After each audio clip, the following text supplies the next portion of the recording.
everybody, welcome to the Crafty Capricorn. Today I wanted to kick off my channel by talking about one of my favorite journal keeping mediums, which is the Traveler's Notebook. I have been recently trying to reincorporate this system into my practice as my primary way of journal keeping. I've had probably the most consistent success in this form, but in the past I've really let perfectionism and comparison and getting caught up in shiny object syndrome to sway me away from that style. With all of that being said, I have sort of begun a new journey in my Traveler's Notebook, and I thought that I would take you along with me and perhaps let you watch my process, and I'll kind of talk you through how I've been using it. So this notebook I made myself. This was a piece of scrap leather that I got at Michael's. One thing I will say about Michael's that very much annoys me is that they don't consistently carry these products. So this was a one-off. I went in there one time and found the right kind of leather for this project, and then I went back and I have never been able to find it since. So if you're lucky enough to find a piece of like 8.5 by 11 leather, it's pretty easy to make these. And honestly, I'm really proud that instead of rushing out to buy one, I made one first. If you're interested in doing a DIY that's much cheaper, that's an option. And then this little guy right here, this was sent to me by Elderberry Sprout here on YouTube. I absolutely love her journal Grimoire videos, and I was so excited that she was willing to do an ephemera swap with me, and this was included in the goodies that she sent. And I think it's so cool because copper is an energy conductor. So I'm really happy to include that on the front of my cover and update the charm that I had there before that was getting pretty beat up and worse for wear. So yeah, let's just jump right into my journal then. So I've got two inserts in here. I've got my bullet journal and my art grimoire, which for now are definitely meeting the needs that I have, despite the fact that sometimes I feel like I want to start 100 different journals for different things.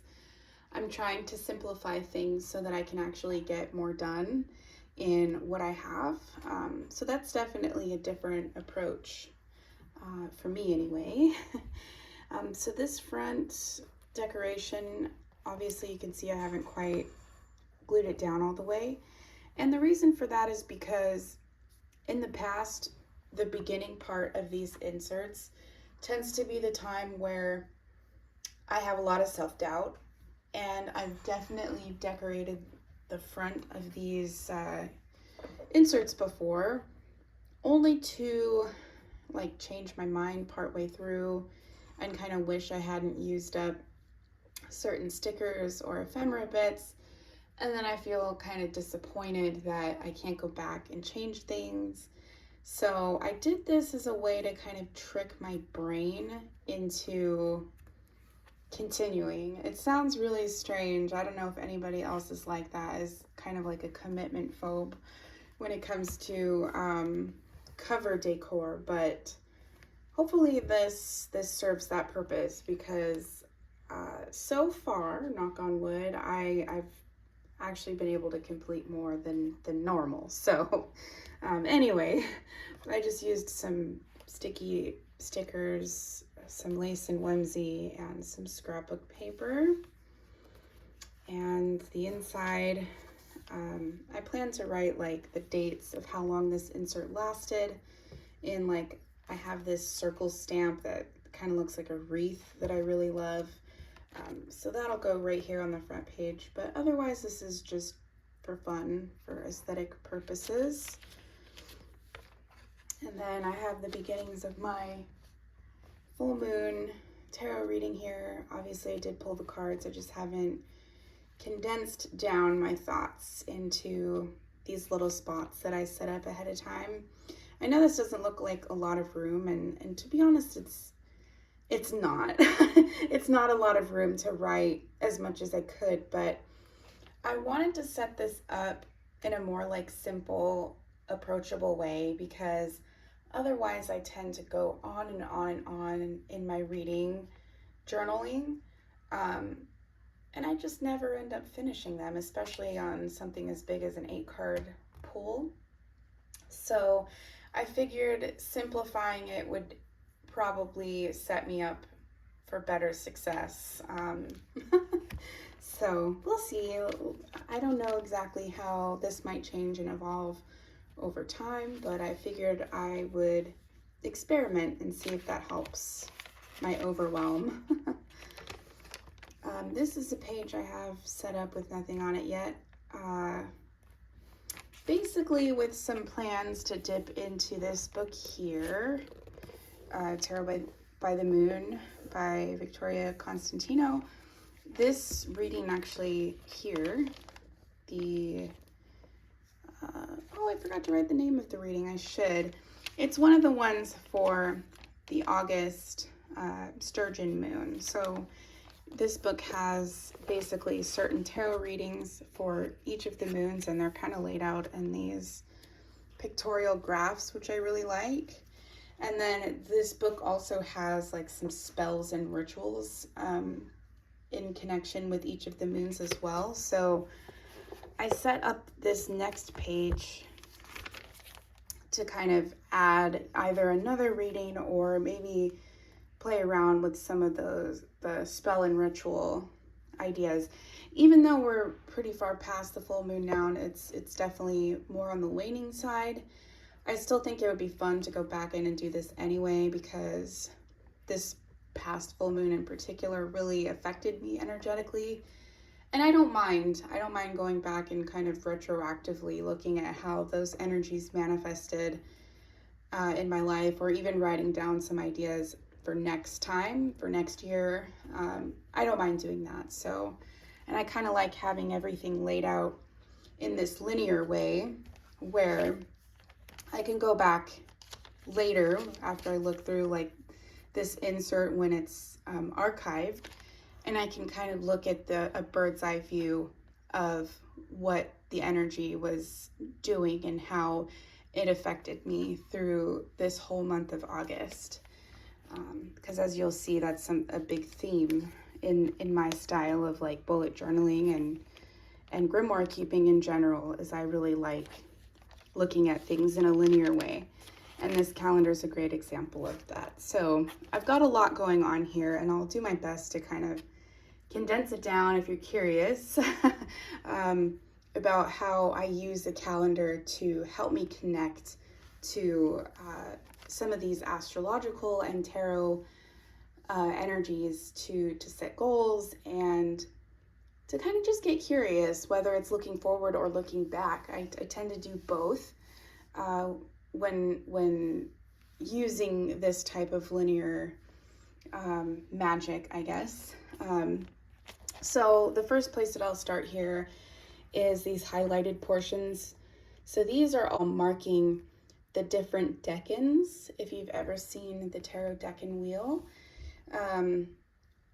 Each portion of the year has a particular minor arcana card in relation to the sun sign for that period. So I've got the first decan of Leo ended here on the 1st, the second beginning on the 2nd, and then the third beginning on the 12th and ending on the 22nd.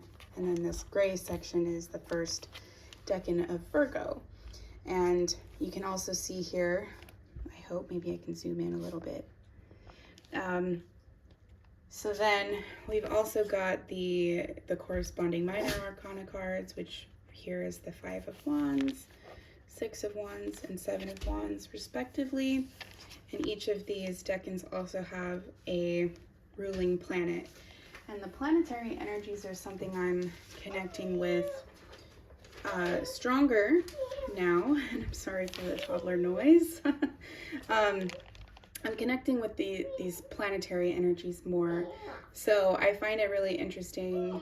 Let's say if I'm having any difficulties with some of the energies that these planets embody, like for example, Saturn being the like more serious disciplinary planet. If I'm having any troubles with being self-disciplined during that time, for example, I'm finding it interesting looking back and seeing that, oh wow, that whole time period that I was struggling with that. Oh yes. That was the ruling planet of that time. And likewise for all of these astrological transits that I have written down, because that's something I'm studying right now, is the astrological transits. So, you know, we've got Mars trine Jupiter here. We've got Mercury in opposition to Saturn here. So all of the more, more complex, if you could say, astrological transits are something that's a priority in my studies. And so again, just using this as a way to kind of track what's been happening and how it corresponds to my actual day-to-day life has been just very interesting. So yeah, that's basically how I use the decans. I also will take notes and explore that in further detail in the journal pages to follow as I see fit as well.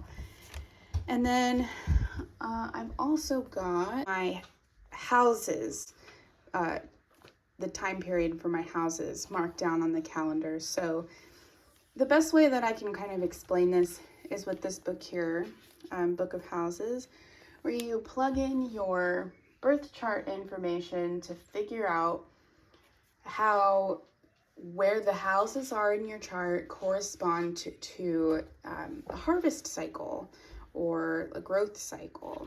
So for me, well, I should say for everyone, this is a somewhat universal idea here, where, as I was saying, we've got the ninth house of fruition here, which is, you know, thinking about our houses like a harvest cycle, or like planting a seed and the growth process happening. The ninth house is going to be the time where you're noticing what has come to pass, how you set intentions, and the fruits of your labor, more or less, and doing your best to kind of observe what has come to be and making plans for the next cycle ahead. And then the 10th house is really picking those fruits and putting them to use, preserving them and making the most out of them, and then preparing again for planting new seeds for the next cycle, taking a look at what you've learned along the way, etc. And those are just general examples of how you could think about that type of energy. But really, I've been having a lot of fun going through this book, and you'll notice here that, so we've got just kind of some ideas about it. So this first house is seeing the sun, and then it kind of talks about some activities that you can do during that time. So you see, like, stretch towards the sun and change your clothes or your appearance, and I'm the person who will make these dreams come true. Like, some of these things are really interesting and resonate a lot with me. So I've been having a lot of fun thinking about my harvest cycle as a way to set goals and intentions and really like making the most use out of my time. And maybe even also thinking about when the best time is to pause and take a break as well, because that's something that I kind of struggle with. So yeah, and just again kind of pausing in gratitude and taking inventory of the things that I've learned. So that's what this is about. And then otherwise, I've just got some general, I've got my goals here for the month. I've got my deck and card of the month. So I've been trying to really go through my collection of decks and picking one for now to work with more extensively through the month by doing a daily draw. And the deck that I chose this month, because I just got it, is this one, the Herbal Astrology.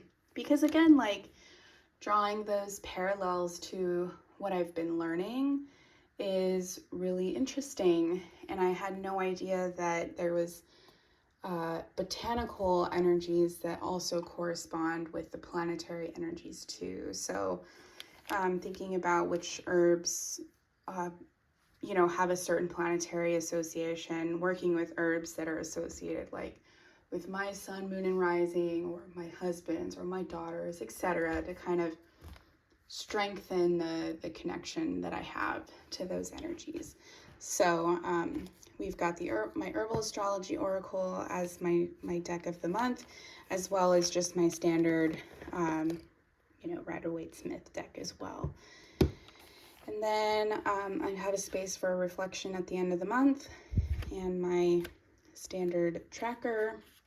And then here, like I was saying, I'm studying the aspects or the transits that are happening in the month. So I kind of set up some space to write about and explore what those astrological, what that energy might look like for that time period. So up here for, Mars trine Jupiter, it says, you may experience a higher drive to achieve. With initiative, things should work to your benefit.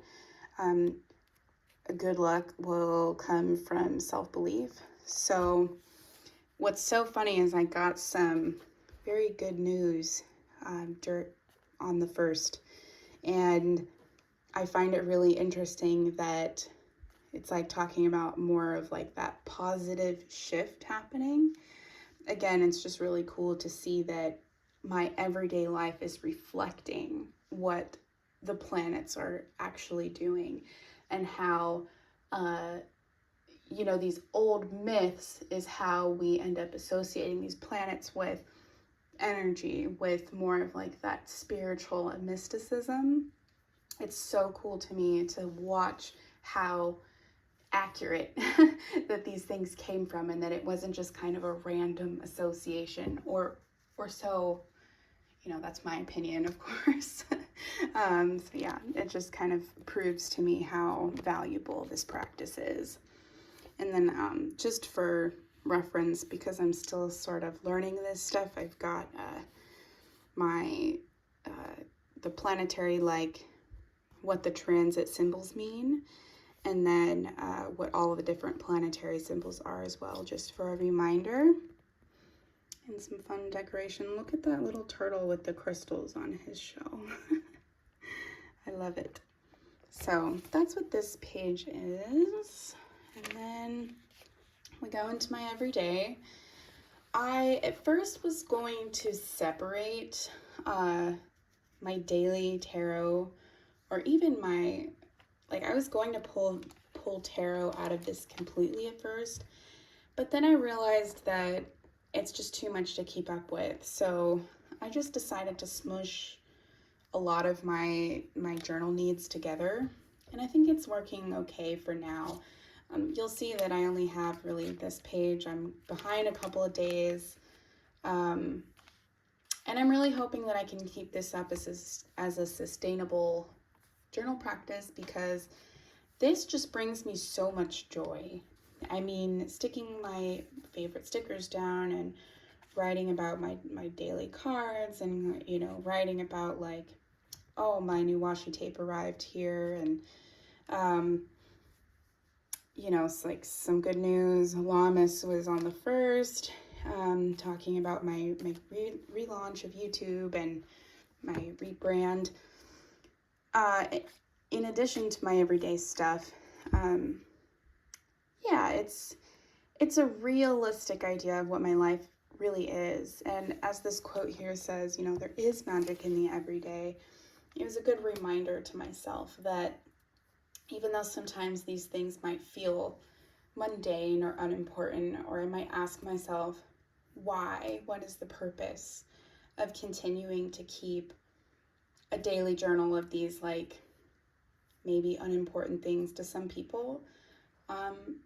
It's how I experience magic. It's how I find peace and beauty and purpose in my life. So we'll see. I'm really hoping that I can keep going and watch what happens and watch perhaps an evolution take place in my creativity, because this is definitely different for me. I definitely have given myself a lot more like sacred permission to play and have fun in my practice. I've been giving myself permission to use the things that I love. Like, here's a great example. I'm using some printables here from Johanna Clough. I don't know if you are familiar with her or if you recognize these right away, but I'm using like printables from her with my witchy washi tape. You know, I've got like a vintage look with the more modern stuff, and I definitely used to try and only go vintage or only go cutesy, pen only or all stickers. So finding this beautiful merging point of all of the things that bring me joy. Yeah, it's different and fun and creative, but practical. So yeah, that's basically how I'm planning to use this journal going forward. I've got my daily logs set up. I've got my notes pages set up. I've got a couple of notes in here about like some dreams that I had, and I'm also going to write more in detail about like the tarot decans that I was telling you about and my harvest cycles, maybe in more detail if I have time. And if not, then I'll just continue my daily log until I do have time, or if I feel like revisiting that at any point. And I suppose that's the flexibility of this style of journaling, is that it doesn't matter. I can use it however I feel like, and that's I've certainly started over hundreds of times when I felt frustrated by the flow of a journal, and I finally don't feel that pressure anymore. So that's exciting. And then the other insert that I have in here is my art grimoire, and this is more of like a visual way, I suppose, of expressing my magic. This was out of an old grimoire that had some binding problems, and I really love the way that it looks on this insert. I feel like it really gives a lot of like intention to the work within. And again, I pulled this out of that old grimoire, and I think I'm going to write about like what I've learned about keeping a magical journal in particular, and what I've learned about more visual journaling versus more like word heavy journaling, and maybe write about what's going on in my life right now, because I think that's pretty cool to write. I actually did that in another insert that I have, and I find it really interesting to look back at what my work looked like in comparison to what was going on in my life. So yeah, I'll just go back and write a little intro there. I made this collage on the last dark moon in Cancer, and what's really cool to me is that me using these very water-like printables here, this was not intentional. I just made this collage because I liked the color palette and I liked how everything played together. And then I realized later like how close it was to, I did this with the purpose of wanting to connect to that Cancer moon vibe. And I just think it's so cool that this came first. Again, just shows me how closely like connected I feel to these cosmic energies. So I do have what those intentions were written out on a scrap piece of paper. So I just want to like condense it down, maybe do some stamping or something to zhuzh that little naked spot up, but haven't really decided yet. And then I started this insert before my other one, and I thought that maybe I was gonna do like photo journaling with my tarot readings. I thought maybe I would try that, and maybe I will in the future, but for now, I think I'm gonna stick to the other insert for my tarot reading stuff. And I haven't exactly decided what I want to do for this spread yet. I think it's just a really fun, aesthetic, and simple little decoration that I added, and it doesn't really matter to me that, you know, I haven't committed to an idea yet. I know that something will come about when it's meant to.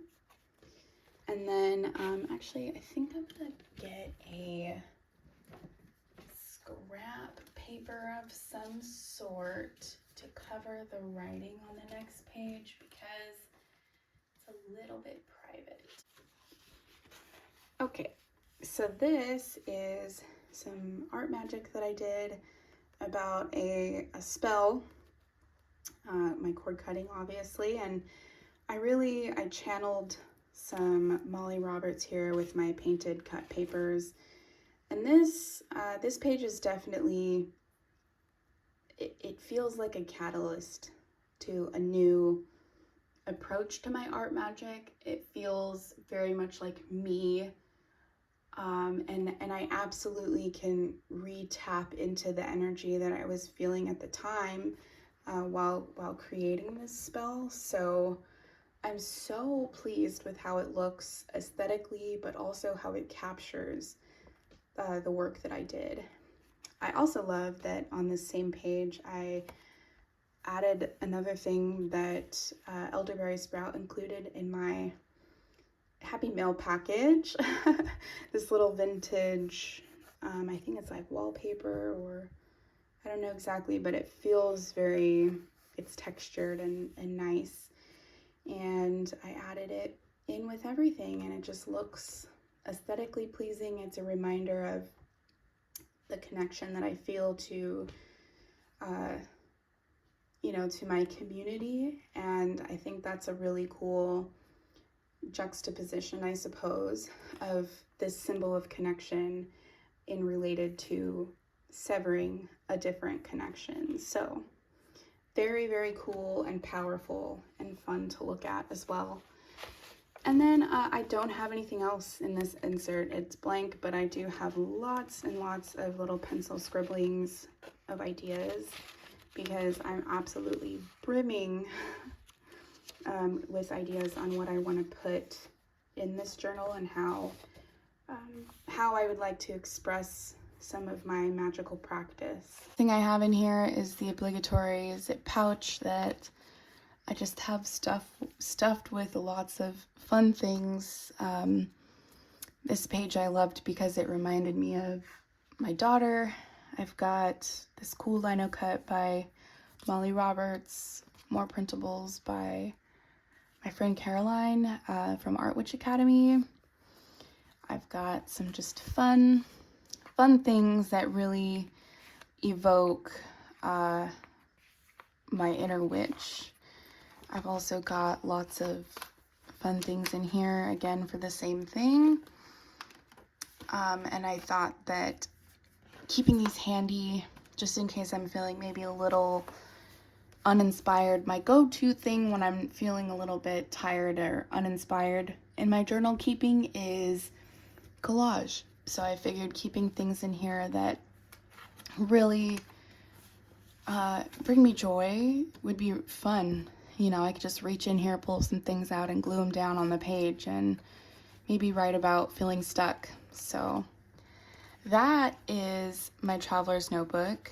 I'm really excited that I have all these different elements from the type of journal keeping that I love to do, all combined together. I'm finally feeling like I'm on the threshold of like finding my groove and finding my own unique style when it comes to grimoire keeping, journaling, planning, that sort of thing. So I'm really, really happy with this system, and I'm really excited to continue to share with you how it grows and evolves. That's all I have for you today. Thank you so much for watching, and I hope that that gave you some inspiration to take a look at your own journal practice, or give you inspiration for how you might add some spice to your own system if you're kind of finding yourself stuck or uninspired. So anyway, thank you so much, and I'll catch you in the next one. Bye.